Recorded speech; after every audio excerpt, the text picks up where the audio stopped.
It was a cloudy morning when Daniel Miller, a 35-year-old single father, stepped nervously out of the bus and looked up at the tall glass building where his final hope for stability awaited him.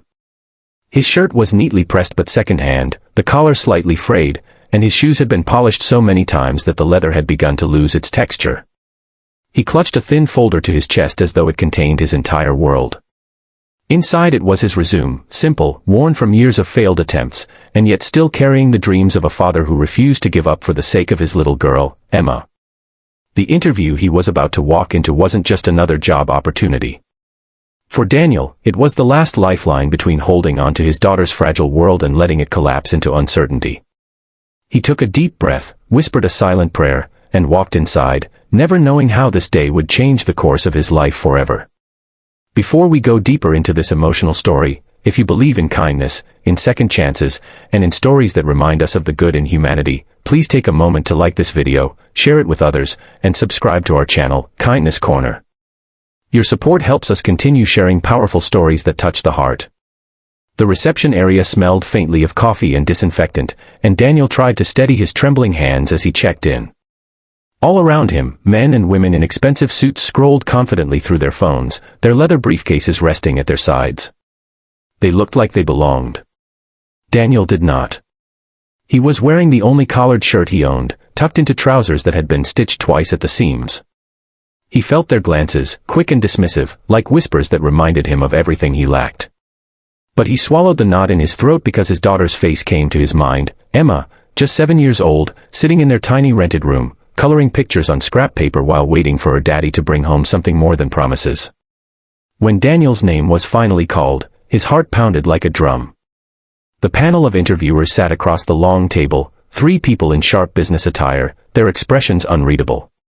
Daniel tried to keep his voice steady as he answered questions about management, about handling stress, about leadership. But halfway through, he stumbled. His words tangled, his nerves got the better of him, and the confidence he had practiced in the mirror dissolved into stammering explanations. The panel exchanged quick glances. One of them scribbled something in his notes, another leaned back in her chair with a sigh. Daniel could feel the verdict before it was spoken. When they thanked him for coming, he forced a smile, shook their hands with trembling fingers, and walked out. He didn't need to hear the official rejection, he had seen it written all over their faces. Outside, as the glass doors shut behind him, Daniel's steps slowed. The weight of failure pressed down so heavily that it was hard to breathe. He clenched his folder tighter, his vision blurring as his throat burned with unshed tears. How was he supposed to tell Emma that once again her daddy didn't get the job? How was he supposed to buy groceries, pay rent, or even afford her school supplies? He walked down the steps, each one heavier than the last, feeling like he had just walked out of the last chance life would ever give him.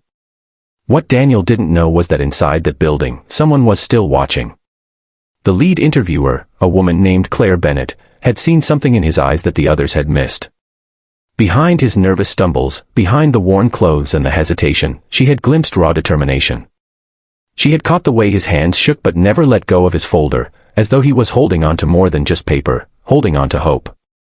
Something about him lingered with her long after he had walked out the door. She remembered the way he had paused before speaking, as though every word he gave had weight. And something inside her refused to let him disappear without a second thought. Claire stood abruptly, excused herself from the panel, and without hesitation hurried toward the exit. By the time she pushed through the revolving glass doors, she saw him, a man with slumped shoulders, walking away like someone carrying invisible chains. "Wait," she called out, her voice cutting through the city noise. Daniel froze. Slowly, he turned, his expression caught between confusion and disbelief. Claire jogged to him, her heels clicking sharply against the pavement, her eyes locked on him with unusual intensity. Daniel's lips parted, but no words came. He wasn't used to people chasing after him, wasn't used to being seen. Claire caught her breath and looked at him differently than anyone had in years. "You may have stumbled in there," she finally said, her voice softer now, "but I need to ask you something. Who are you doing this for?" Daniel blinked, and for a moment his defenses crumbled. His throat tightened, his chest ached, and then, almost in a whisper, he said, "For my little girl. She's all I have." The world seemed to pause around them. Cars passed, people moved, but in that moment, it was only Claire and Daniel standing on the steps of a glass building, one broken father, one stranger willing to look past his flaws. Claire felt something shift deep inside her, an instinct she couldn't explain. Without warning, she told him to come back inside. And that was the moment Daniel's story began to change. From here, the story would unfold across 11,000 words, weaving through Daniel's struggles as a single dad, flashbacks of how he lost his wife, the nights he went hungry so Emma could eat, the guilt of not being enough, and the endless rejections that carved scars into his confidence. It would show Claire's growing curiosity and compassion, how she discovered the truth behind Daniel's resilience, and why she decided to give him not just a second interview but a second chance at life. As tension builds, viewers would be pulled deeper into Daniel's journey of redemption, hope, and transformation, leading to an ending that leaves them in tears and awe.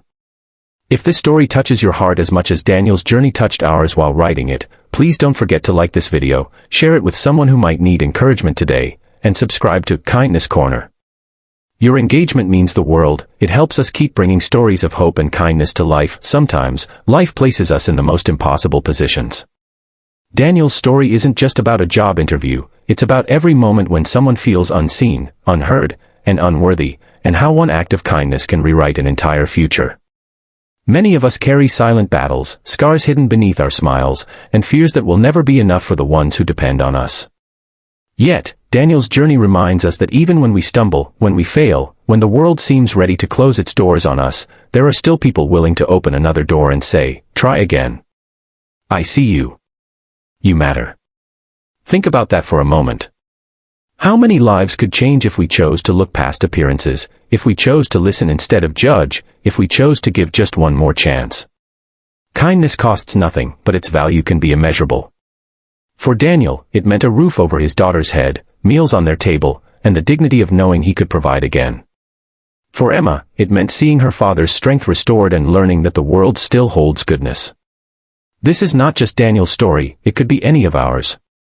Perhaps you've been the one struggling, or maybe you've been the one who had the power to lift someone else up.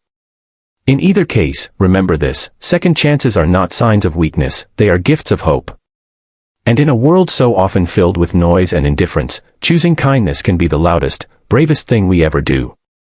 So, let this story stay with you. Carry it into your own life. Be the person who runs after someone when the world has already turned away.